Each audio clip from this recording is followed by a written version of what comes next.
В момента много рекламодатели са изправени пред един същи казус, а именно смяната на валутата в Google Ads. За съжаление, Google Ads не ни позволява директна смяна на валутата, затова ще се наложи да създадем нов Google Ads акаунт. В това видео ще ви покажа как да си прехвърлите рекламите от стария към новия акаунт, бързо и лесно. И най-хубавото, без да ги създавате ръчно. Сега трябва да си свалим Google Ads едитора и си отваряме приложението, когато се изтегли.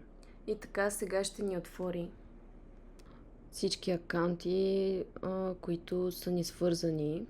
На мен направо ще ми ги отвори, на вас може да изскочи един друг бутон, който да потвърдите, че това сте вие и да реално да влезете в Google. Така, сега си избираме акаунтите, този в лева и този в евро, който ще прехвърляме. И ето вече ги отворим. Така, уверяваме се дали сме избрали правилния акаунт. И сега си копираме кампаниите, активните вече. Аз ще прехвърля само активните, тъй като тези паузираните на мен не ми трябват лично, тъй като не са активни и за момента не ми трябват. На вас, ако ви трябват, може да си ги прехвърлите и тях. Така, копираме ги. И чакаме. Реално може да има някакво забавяне. Това зависи от вашия компютър, така че имайте търпение.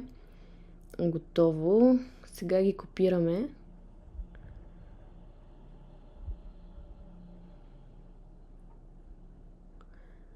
И ще ги поставим в този акаунт в евро.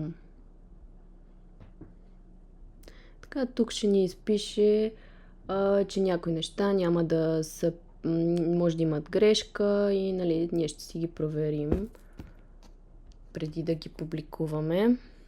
Проверяваме си за грешки, задължително правим проверка, това ще ни спести проблеми и отхвърляни реклами реално, тъй като няма да можем иначе да ги публикуваме. Така, сега си променяме и бюджетите, тъй като те ни ги поства същата сума, която е в лева, отива и в евро. Ще си я сменим съответно на половината, но тук сме били избрали 3 лева на ден, което няма да е много окей, затова ще го направим поне на 2 евро на ден. И така, променяте си валутата спрямо както желаете.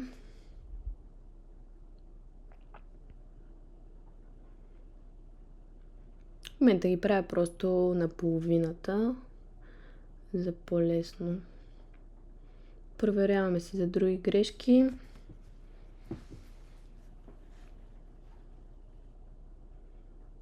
Вече по-обстойно може да си ги проверим направо, след като ги публикуваме в Google Ads акаунта.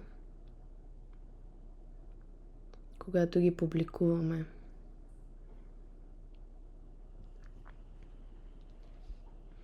И готови сме. Сега ще натиснем бутона пост.